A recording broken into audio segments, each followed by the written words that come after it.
Good morning everyone. आज हम लोग कंपोजिट फंक्शन के ही चैप्टर टॉपिक को कंटिन्यू करेंगे।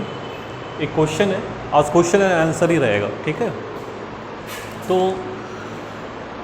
दो फंक्शन दिया गया है एफ एंड जी, आपको निकालना क्या है जी ओ एफ ऑफ जी और एफ ऑफ एफ, ठीक है।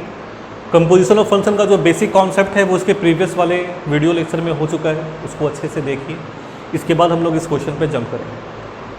तो ये जो फंक्शन डिफाइन किया गया है, जो फर्स्ट फंक्शन है वो भी ए टू ए डिफाइन किया गया है, जो सेकंड फंक्शन है वो भी ए टू ए डिफाइन किया गया है। तो जब फंक्शन ए टू ए है दोनों ही तरफ, तो जी ओ एफ ऑफ जी और एफ ऑफ एफ तीनों के तीनों डिफाइन होने वाले हैं, इसमें कोई प्रॉब्लम है नहीं। तो क्वेश्चन को स्टार्ट कैसे करेंगे हम लोग को निकालना क्या है जी ओ एफ। तो जी ओ एफ निकालना है, एफ ऑफ जी निकालना है या एफ ऑफ एफ निकालना है। इन तीनों को निकालने से पहले, तीनों के वैल्यूज़ को, फंक्शन को डिफाइन करने से पहले हम लोग एक बेसिक स्टेप्स को करेंगे। वो स्टेप ये है कि आप फंक्शन के दोनों ही फंक्शन को आप ध्यान से देखो और उसके डोमेन पे जो फंक्शन का वैल्यू है आप उसको पहले लिख लो। कहने का मतलब, अगर आप इस फंक्शन f के डोमेन को देखो तो 1 2 3 4 है, तो इस फंक्शन f का वैल्यू 1 पे क्या है, 2 पे क्या है, 3 पे क्या है, 4 पे क्या है, ये पहले से ही हम लोग लिख करके रखेंगे। सेम चीज फंक्शन g के लिए भी करके हम लोग रखेंगे, उसके बाद वैल्यू को सब्स्टिट्यूट करेंगे एज पर हमारा जो क्वेश्चन का डिमांड रहेगा। तो स्टेप नंबर 1 हम लोग स्टार्ट करते हैं। इस फंक्शन f को देखते हुए हम लोग क्लियर कट कह सकते हैं कि जो f ऑफ 1 की वैल्यू है वो कितनी है। तो फंक्शन की value at x is equal to 1 पे फंक्शन का मान है 4, तो f of 1 is equal to 4। Similarly f of 2 is equal to 1, clear है। देन f ऑफ 3 की जो वैल्यू आपको निकल के आ रही है that is 3। Next step, f of 4 की जो वैल्यू आपको निकल के आ रही है वो है 2, ठीक है। तो ये हम लोगों ने पहले फंक्शन के लिए जो वैल्यूज है वो उसके डोमेन पे वो हम लोग निकाल चुके हैं। नेक्स्ट आइए g पर, तो g ऑफ 1 निकालिए।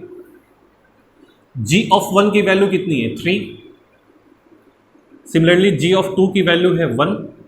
नेक्स्ट g ऑफ 3 की वैल्यू है 2 एंड g ऑफ 4 की वैल्यू है 4। हो गया। नाउ अब हम लोग पहले क्वेश्चन को सॉल्व करेंगे जो कि आपको दिया गया है g ऑफ f।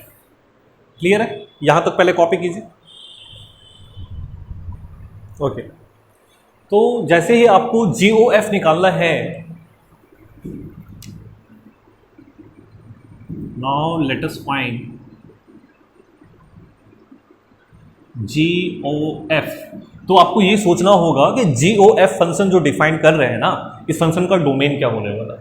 तो आपको बताया गया है कि जी ओ एफ का डोमेन और फंक्शन एफ का डोमेन सेम है।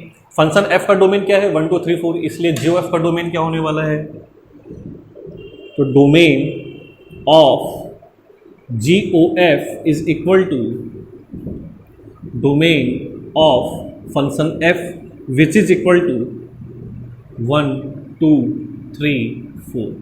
जैसे ही आपने ये लिखा, आपको ये पता चल चुका है कि आपको जी ओ एफ का जो फंक्शन के जो वैल्यूज निकालने हैं वो 1 पे निकालना है, फिर 2 पे निकालना है, देन 3 पे निकालना है, देन 4 पे निकालना है। तो जी ओ एफ एट 1, इसका मतलब क्या है, इसका मतलब है g of f of 1। Clear है। तो this is g. F of 1 की वैल्यू कितनी है, एफ ऑफ 1 की वैल्यू है 4, तो आप क्या लिखोगे यहाँ पे जी ऑफ 4। और जी ऑफ 4 की वैल्यू कितनी है, जी ऑफ 4 की वैल्यू 4 है, तो ये वैल्यू कितनी निकल के आ गई, 4 निकल के आ गई। क्लियर है यहाँ तक, इसको लिखिए। Next g o f of 2, g o f of 2 इसका मतलब है जी ऑफ एफ ऑफ 2, ठीक है। G of f of 2, f of 2 का वैल्यू कितना है, एफ ऑफ 2 का वैल्यू हम लोगों ने लिख रखा है 1, तो आप यहाँ पे क्या लिखोगे जी ऑफ 1। और जी ऑफ 1 का वैल्यू आपने कितना लिख रखा है, जी ऑफ 1 की वैल्यू आप लिख रखे हो 3, तो ये वैल्यू कितनी आ गई 3। क्लियर है, ठीक है। यहाँ तक कॉपी करिए।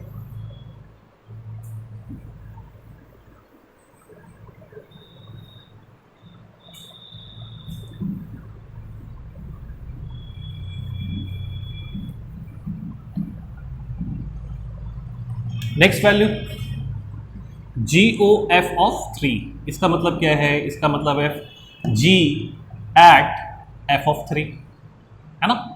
और फंक्शन की value at x is equal to 3 कितनी है, वो 3 है। क्या लिखोगे आप यहाँ पे, G of 3 which comes out to be, G of 3 की वैल्यू कितनी है 2, तो आप यहाँ पे क्या लिखने वाले हो 2। क्लियर है। नेक्स्ट वैल्यू GOF ऑफ 4 निकालना था, इसका मतलब कितना है G ऑफ F4, और F4 फंक्शन की value at x is equal to 4 कितनी है 2, तो ये क्या बन गया G ऑफ 2, और G ऑफ 2 की वैल्यू कितनी है 1, ये वैल्यू कितनी हो गई 1। ठीक है, यहां तक एक बार मैच कर लीजिएगा, कुछ गलती ना हो। अब क्या करोगे, अब हम लोग को फंक्शन को डिफाइन करना है, तो फंक्शन का डोमेन ये रहा x इज इक्वल टू 1, देन x इज इक्वल टू 2, देन x इज इक्वल टू 3 एंड x is equal to 4। x is equal to 1 जब आपने GOF में रखा तो जो y की वैल्यू मिली वो कितनी मिली 1,4। तो आप GOF को कैसे डिफाइन करोगे, यो GOF comes out to be first value x की कितनी है 1, सेकेंड वैल्यू y की जो करस्पॉन्डिंग वैल्यू मिली है डेट इज 4, तो ऑर्डर पेयर आपको क्या मिला 1,4। समझ में आ रहा है।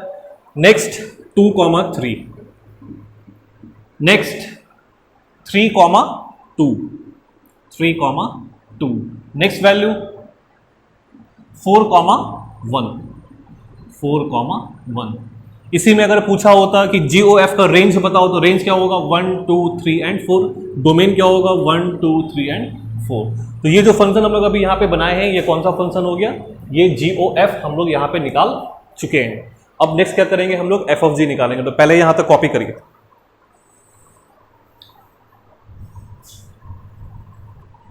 ओके, तो domain of f of g पहले आपको डिफाइन करना पड़ेगा। जैसे ही आपका f of g आया तो f of g का डोमेन और फंक्शन g का डोमेन सेम होने वाला है, तब क्या लिखोगे, this will be equal to domain of g। Domain of g function कितना है, चेक करिए, डोमेन ऑफ g, तो g का डोमेन भी a है, यानी कि 1, 2, 3 एंड फिर से सेम है 1, 2, 3 एंड 4। चलिए क्वेश्चन स्टार्ट करते हैं। हम लोग को निकालना है f of g का वैल्यू, तो f of g पहले किस पे निकालेंगे 1 पे, पहला वैल्यू 1 है, x इज इक्वल टू 1, तो f of g ऑफ 1 का मतलब क्या हो गया f एट g ऑफ 1। इसकी वैल्यू कितनी है, g ऑफ 1 की वैल्यू कितनी है, हम लोगों ने तो लिख रखा था, फिलहाल हम इसको मिटा चुके हैं, तो हमको तो पता नहीं चल रहा है, लेकिन हम लोग यहां से पता कर सकते हैं।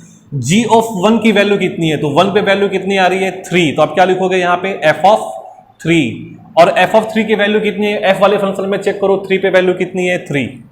क्लियर है, इस तरह से भी आप कर सकते हो। नेक्स्ट वैल्यू कितनी है f ऑफ g ऑफ 2, तो f ऑफ g ऑफ 2 का मतलब हो गया f ऑफ g ऑफ 2, है ना, और f ऑफ g ऑफ 2, तो फंक्शन की वैल्यू g फंक्शन की वैल्यू एट 2 कितनी है, तो g में खोजेंगे, ये आर 2 पे वैल्यू है 1, तो ये आपका बन गया f ऑफ 1, और फंक्शन की value at x is equal to 1 कितनी है 4, तो ये आपका बन गया 4। क्लियर है। चलिए next f of g of 3, इसको कैसे लिखोगे, f of g3,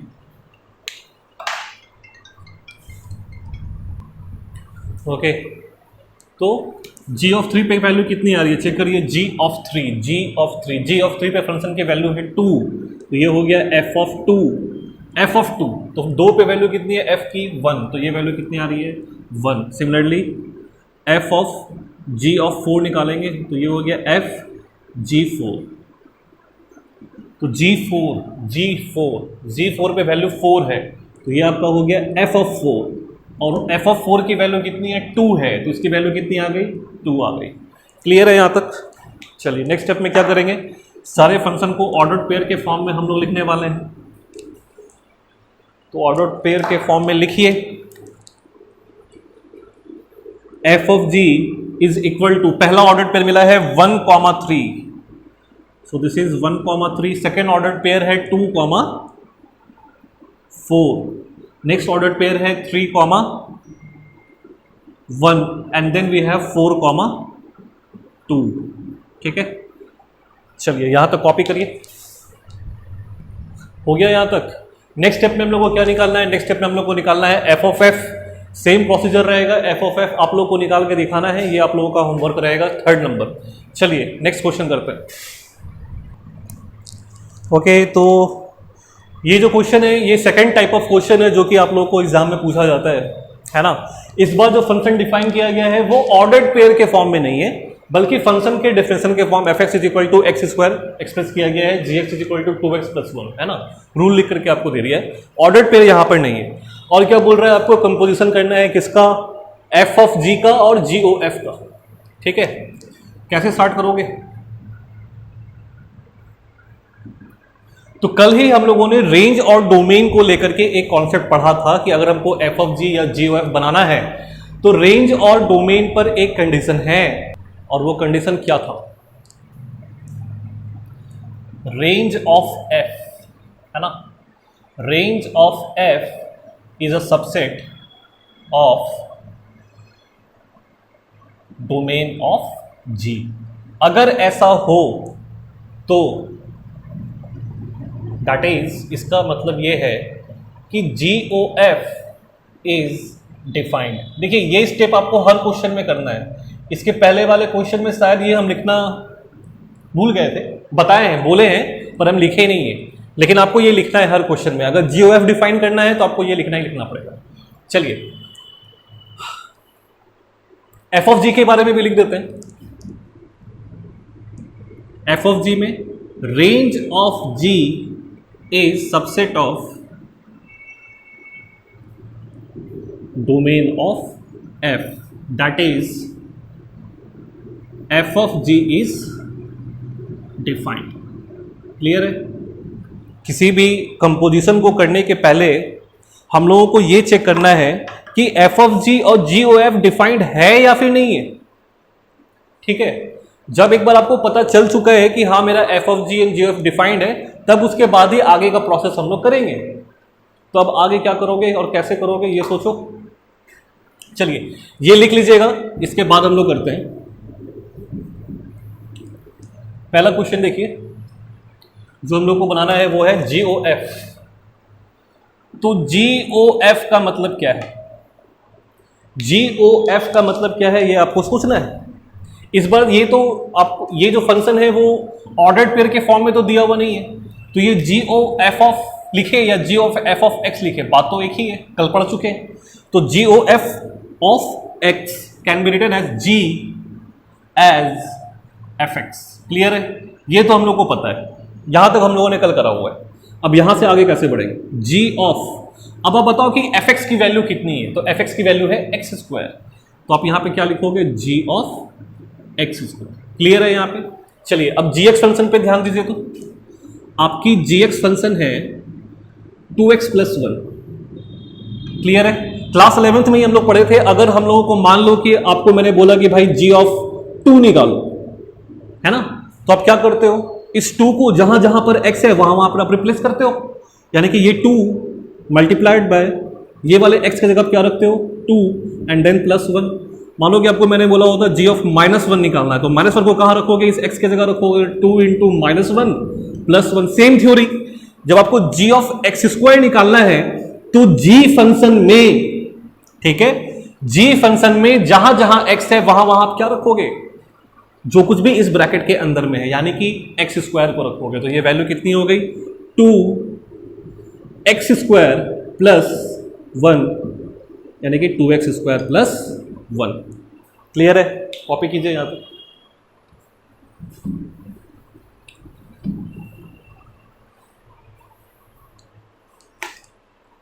next question इसी में है, आपको एफ ऑफ जी निकालना है।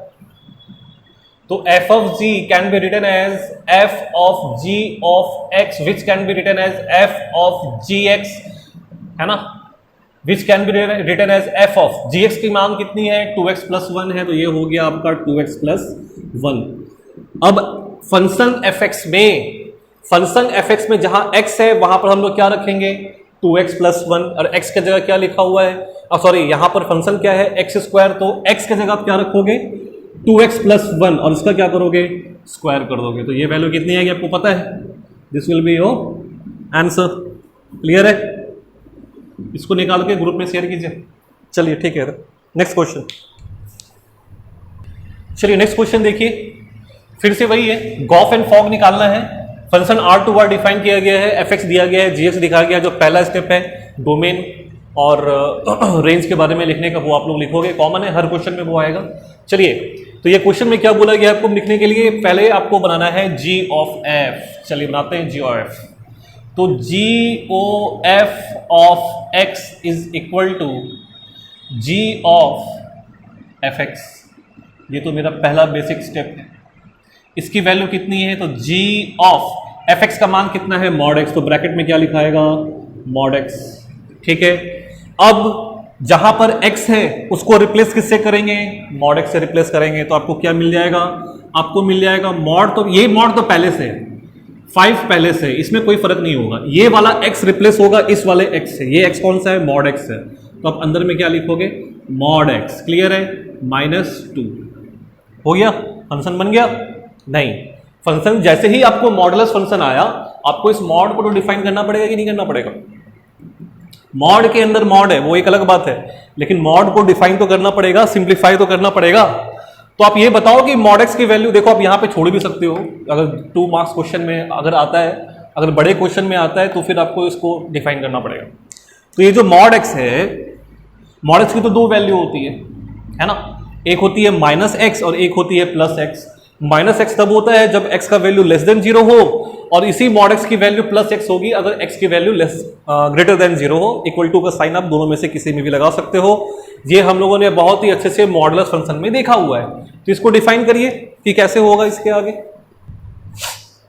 चलिए देखिए, अब अपने को पता है कि इस मॉड x का 2 वैल्यू आना है। इसकी जो पहली वैल्यू रहेगी वो मान लेते हैं कि पॉजिटिव वाली वैल्यू। तो ये जो मॉड x है ये सिर्फ आपको x देगा, -2। बाहर वाले मॉड को तो कुछ नहीं करना है, वो एज इट इज रह गया। हम लोग अंदर वाले मॉड को पहले हटा रहे हैं। तो ये जो मॉड x की वैल्यू x कब होगी, जब आप x की वैल्यू ग्रेटर देन 0 इक्वल टू, यहां पर हम लोग लगा देते हैं। चलिए, जब x की वैल्यू लेस देन 0 अगर आप लेते हो तो आपको फंक्शन कैसा लिखना पड़ेगा, तब तो इसकी वैल्यू माइनस हो जाएगी। So this will comes out to be -5x -2। Clear है, ये आपका फंक्शन का डेफिनेशन है। तो ये आपका बना g of f of x। Clear है यहां पे। चलिए नेक्स्ट क्वेश्चन क्या है, f ऑफ g बनाना है। f ऑफ g बनाओगे खुद से, f ऑफ g बना करके भेजो ग्रुप में, ठीक है। ओके, नेक्स्ट क्वेश्चन देखिए, बहुत ही इंपॉर्टेंट क्वेश्चन, एनसीईआरटी में भी है, जितने भी स्टैंडर्ड टेक्स्ट बुक है सब में है। फंक्शन को पढ़िए। ये फंक्शन डिफाइन किया गया है, फंक्शन डिफाइन किया गया है फ्रॉम r-7/5 से लेके r-3/5 और fx है 3x+4 डिवाइडेड बाय 5x - 7। और सेकंड फंक्शन देखिए, सेकंड फंक्शन डिफाइन किया गया है r-3/5 से लेके r-7/5। ठीक है, अब दोनों फंक्शन को जब अभी ध्यान से देखो तो जो यहां पर डोमेन है, क्या वो यहां पर, एक मिनट कहां गया, हाँ, जो यहां पर डोमेन है क्या वो यहां के कोडोमेन में है कि नहीं, बिल्कुल है। और जो यहां का डोमेन है क्या वो यहां के कोडोमेन में है कि नहीं, बिल्कुल है। ठीक है, तो अब आपको ये सोचना है, इन लोगों ने क्या नाम दिया, इनको नाम दे दिया a से b। तो अगर आप ध्यान से देखो फंक्शन को, तो ये आपको डिफाइन किया गया है a से b। क्लियर है, और फिर डिफाइन किया गया है b से a। क्लियर है, फंक्शन कैसे डिफाइन किया गया है, function is defined from a to b, फिर सेकेंड फंक्शन डिफाइन किया गया है फ्रॉम b टू a। तो ऐसे में बताइए GOF कहां से कहां डिफाइन किया गया होगा, ये सोचना है। और f ऑफ g भी कहां से कहां डिफाइन किया गया होगा, ये भी सोचना है। ठीक है, चलिए इसके आगे क्या बोल रहे हैं कि अगर दो फंक्शन इस तरह का है तो आपको ये प्रूफ करना है कि GOF is equal to IA।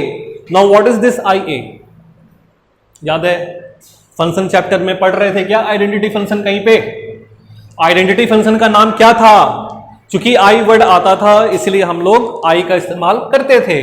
तो ये फंक्शन क्या है, आइडेंटिटी फंक्शन है। ये फंक्शन भी क्या है, आइडेंटिटी फंक्शन। लेकिन ये आइडेंटिटी फंक्शन ओवर ए है, ये आइडेंटिटी फंक्शन ओवर बी है। चलिए, तो क्वेश्चन समझ में आ रहा है, बहुत बड़ा क्वेश्चन है, सॉल्व कहां करेंगे। तो क्वेश्चन को मिटाते हैं, स्टार्ट करते हैं। ये आपका क्वेश्चन है, प्लीज इसको कॉपी कीजिए। Now we will start our solution. चलिए देखिए कहां से स्टार्ट होगा। पहले हम लोग को ये फंक्शन को डिफाइन करना पड़ेगा। क्या दिया गया है, दिया गया है कि f is defined from set A to set B and function g is defined from set B to set A।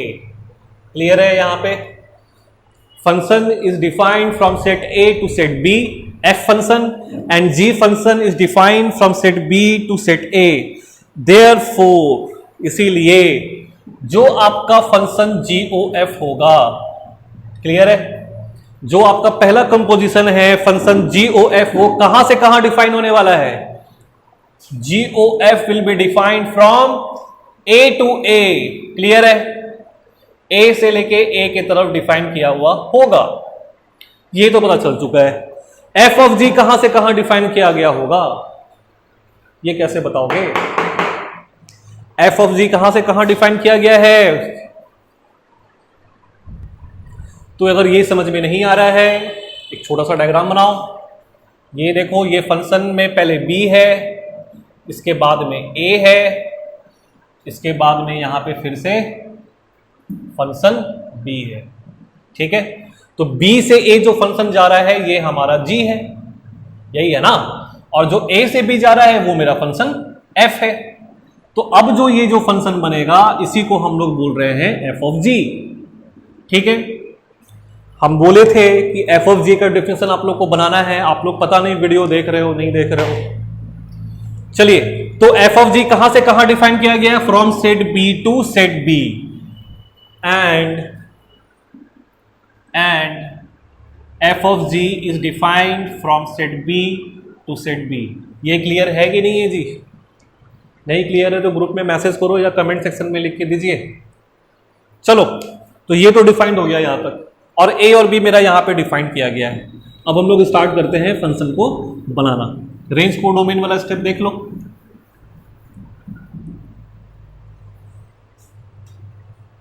चलिए, तो हम लोगों को पहला बनाना है GOF ऑफ x, यानी कि ये वैल्यू होती है g ऑफ fx। क्लियर है? Now this is equal to fx क्या है? fx चेक करना होगा। वेट, fx की वैल्यू दी गई है 3x plus 4 divided by 3x plus 4 divided by 5x minus 7। यही है क्या fx का मान? आप लोग चेक करते रहो। चलिए, अब आप इस फंक्शन, ये जो वैल्यू उसको कहां ला करके रखोगे? जो आपका gx लिखा हुआ है वहां पे। एक बार हम यहाँ पे साइड में लिखते हैं मेरे हेल्प के लिए। g ऑफ x क्वेश्चन में क्या दिया गया है? 7x plus 4 divided bye 7x plus 4 divided by 5x minus 3। चलिए ठीक है,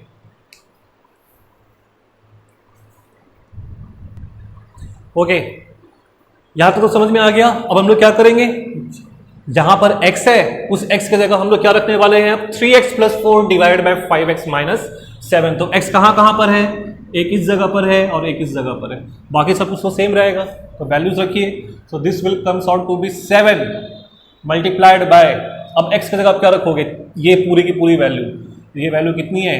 3x plus 4 divided by 5x minus 7। Clear है? Plus 4 divided by 5x minus 3। तो आप 5 लिखोगे और x को रिप्लेस करोगे इस पूरे वाले एक्सप्रेशन से, जो कि क्या है? फिर से 3x plus 4 divided by 5x minus 7 and minus 3। Clear है? बस हो गया, है ना? अब इसको सिंप्लीफाई करना है। चलिए इसको सिंप्लीफाई कीजिए।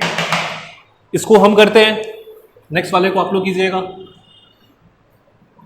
7 को मल्टीप्लाई कीजिए, फिर एलसीएम लीजिए, बहुत सारी चीजें कैंसिल आउट होने वाली हैं। चलिए स्टार्ट करते हैं। 7 3 x प्लस 7 28।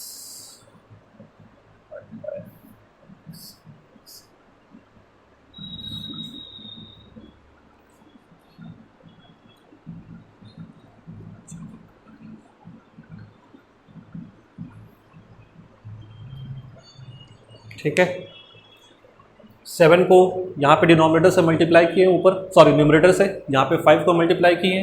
नेक्स्ट स्टेप में क्या करोगे?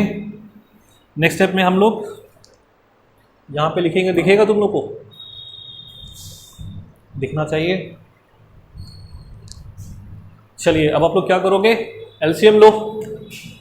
तो इस वाले स्टेज पे आप 5x - 7 को एलसीएम उठाइए, क्या मिलने वाला है ऊपर में देखो तो, 21x + 28 + 20x then -28 divided by, ये तो सेम रहेगा। फिर से आप एलसीएम लो, 5x - 7 हमारा एलसीएम है, वैल्यू क्या,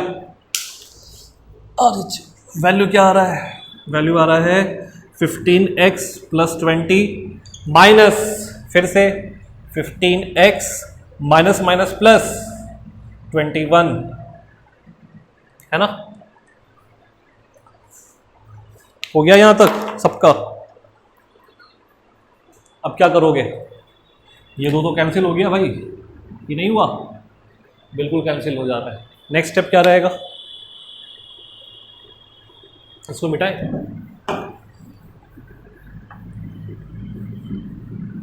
सिंप्लीफाई करो, देखो ऊपर में क्या आ रहा है, 28 एंड 28, ये +28 या -28 कैंसिल करिए, 15x - 15x कैंसिल हो गया, तो 21x + 20x कितना आपको मिलेगा, this will comes out to be 41x divided by, यहां पे क्या बच रहा है 20 + 21, ये कितना हो जाएगा, ये हो जाएगा 41। ये किसकी वैल्यू है, ये हम लोग g ऑफ f निकाल रहे थे, तो यहां से वैल्यू कितनी आ गई, x आ गई। अब आप ये बताओ कि अगर fx = x आ जाए, है ना, अगर fx = x आ जाए तो क्या इसको ही हम लोगों ने आइडेंटिटी फंक्शन कहा था या फिर नहीं कहा था। चेक करिए वीडियो में, स्टैंडर्ड फंक्शन के वीडियोस में चेक करिए, i = fx = x, ये हमारा स्टैंडर्ड फंक्शन में बताया गया है कि ये आइडेंटिटी फंक्शन है। तो जब ये वैल्यू x आ गई तो क्या ये आइडेंटिटी फंक्शन है या फिर नहीं है, बिल्कुल है, लेकिन आपको प्रूफ करना था ये आइडेंटिटी फंक्शन ओवर a, तो ये फंक्शन का डोमेन क्या था, कहां से कहां डिफाइन किया गया है, a to a, आप इसको लिखोगे ना IA, अगर डोमेन x रहता तो x लिखते, डोमेन a है तो a लिखेंगे। तो मेरे ख्याल से अब आप लोगों को इजीली समझ में आ गया होगा कि ये IA इसको हम लोगों ने क्यों लिखा है। अब क्या करोगे, अब आप लोग f ऑफ g को बनाओगे, क्लियर है। चलिए ठीक है, आज का क्लास यहां तक ही रखते हैं, कल फिर हम लोग क्वेश्चन आंसर ही करेंगे और नया टॉपिक होगा तो नया टॉपिक भी स्टार्ट कर सकते हैं, तो यहां तक करिए आप लोग।